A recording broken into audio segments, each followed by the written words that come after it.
இந்த செய்தியை உங்களுக்காக வழங்குவது வெட்டிங் ஃபீவர் மேகசின்.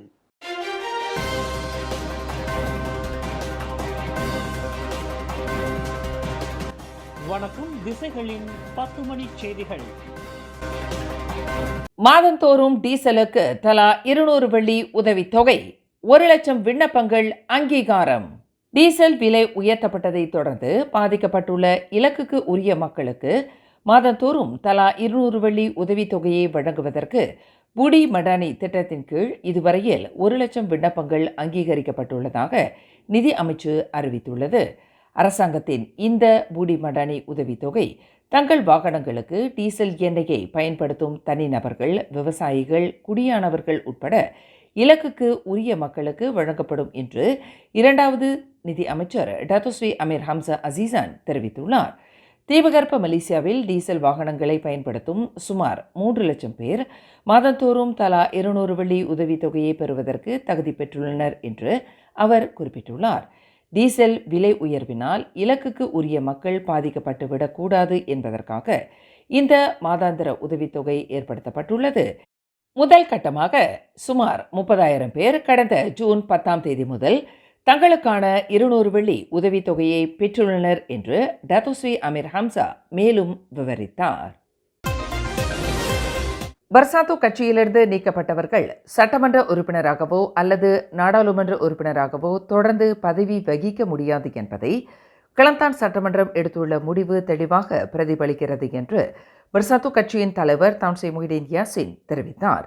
பர்சாத்து கட்சியிலிருந்து நீக்கப்பட்ட குவாமுசாங் நாடாளுமன்ற தொகுதிக்கு உட்பட்ட நங்கீரி சட்டமன்ற உறுப்பினர் முகமது அசிசி அபு நயீம் தொடர்ந்து சட்டமன்ற உறுப்பினராக பதவி வகிக்க முடியாது என்பதற்கு அத்தொகுதி காலியாகிவிட்டதாக கிளந்தான் சட்டமன்ற சபாநாயகர் டத்தோ முகமது அம்மார் நெக் அப்துல்லா அறிவித்திருப்பது சட்டத்தை பின்பற்றி எடுக்கப்பட்ட முடிவாகும் என்று முஹிடின் யாசின் வர்ணித்துள்ளார்.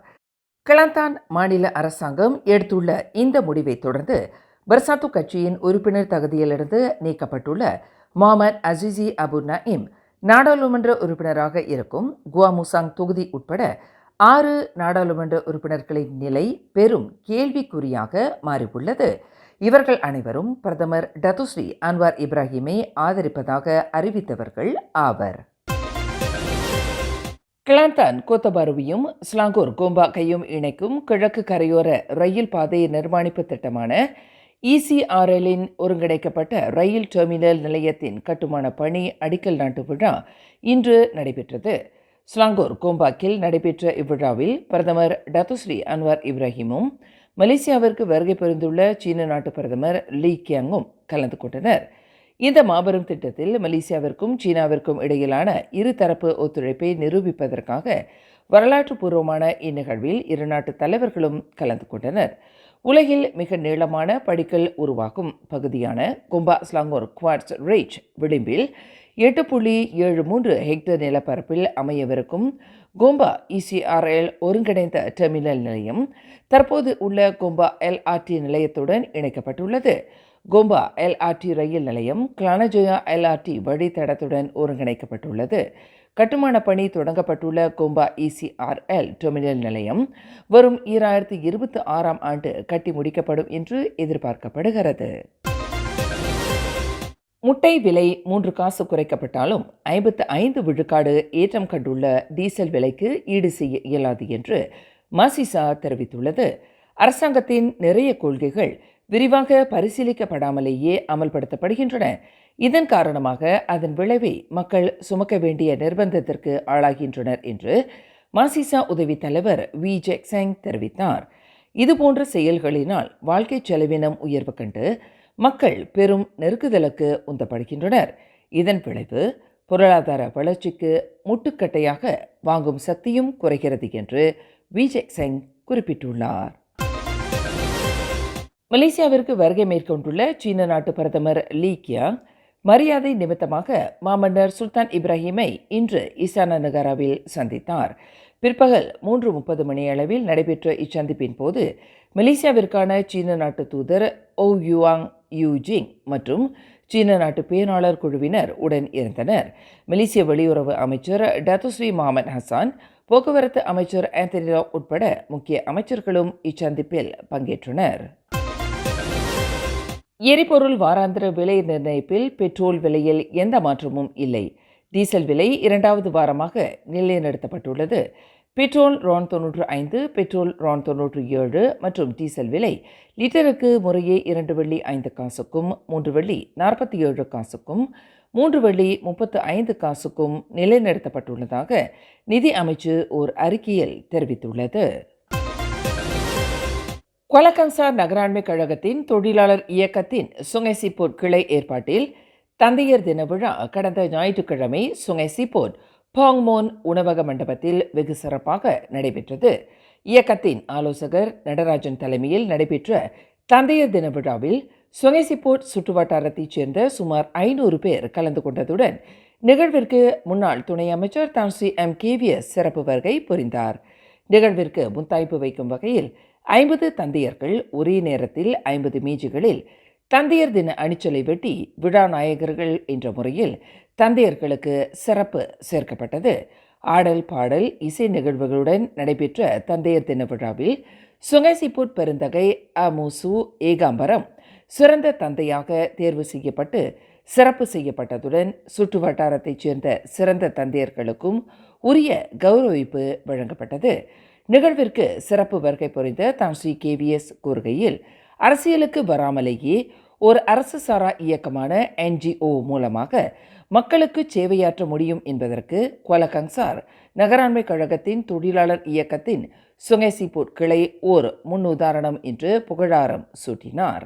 நடந்த ஒரு தந்தையார் தினத்தில் ஒரு அதிசயம் என்னன்னாக்கா,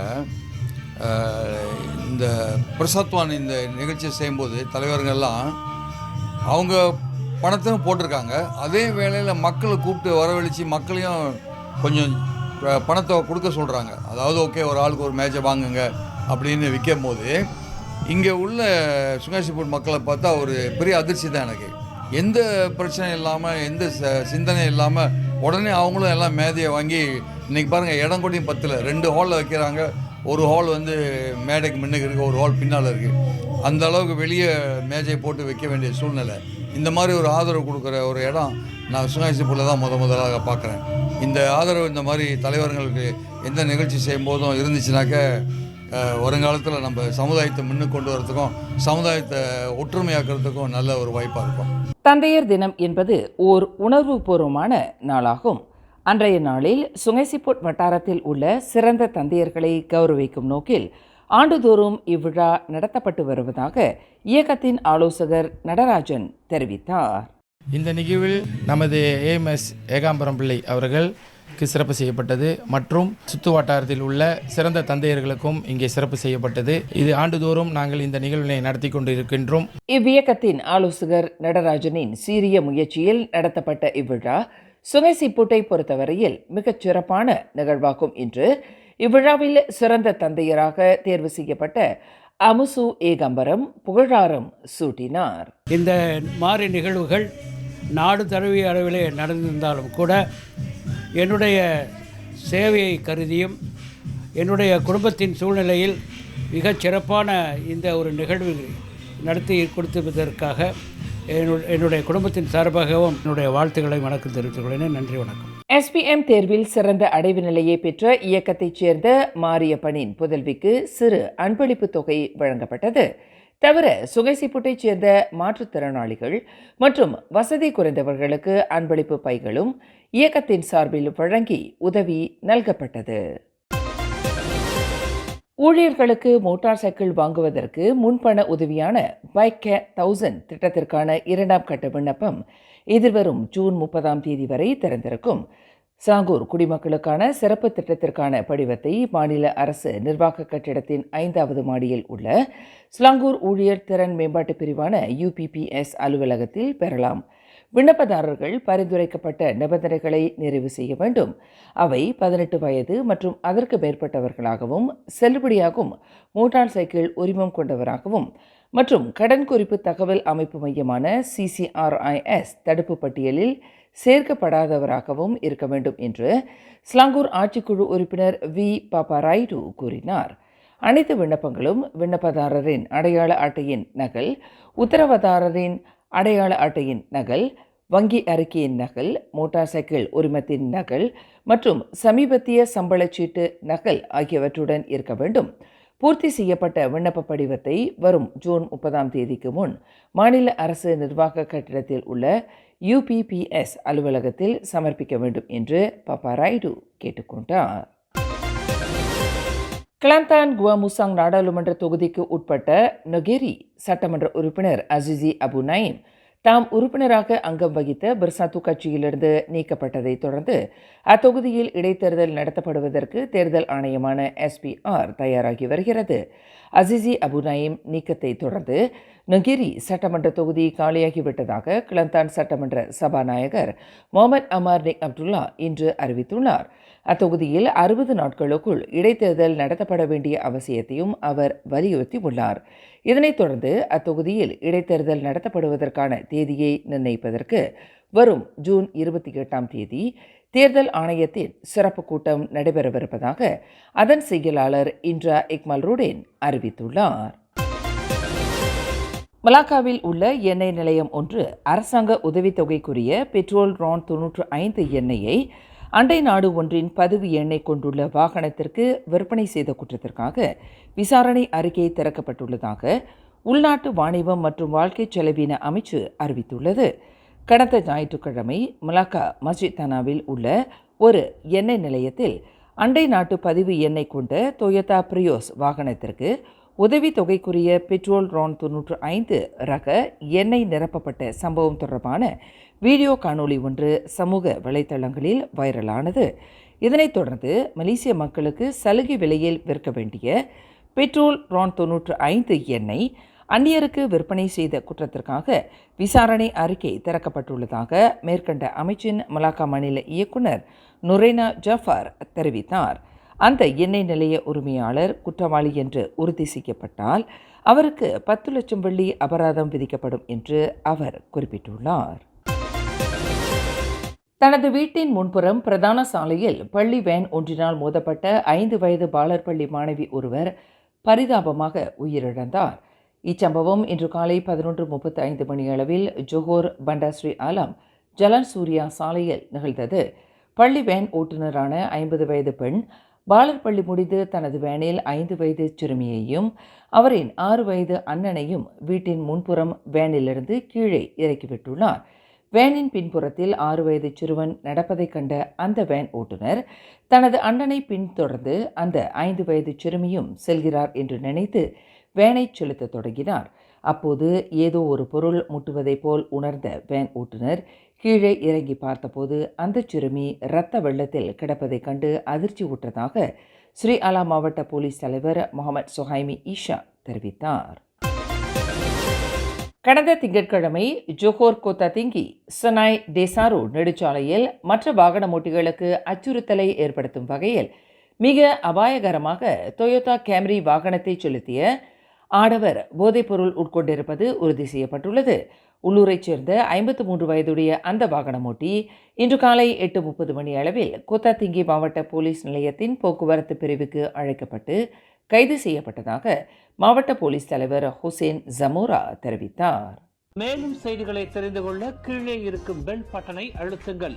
உங்கள் மகிழ்ச்சியை வெளிப்படுத்த லைக் மற்றும் ஷேர் செய்யுங்கள். தொடர்ந்து திசைகளோடு இணைந்திருக்க சப்ஸ்கிரைப் செய்யுங்கள்.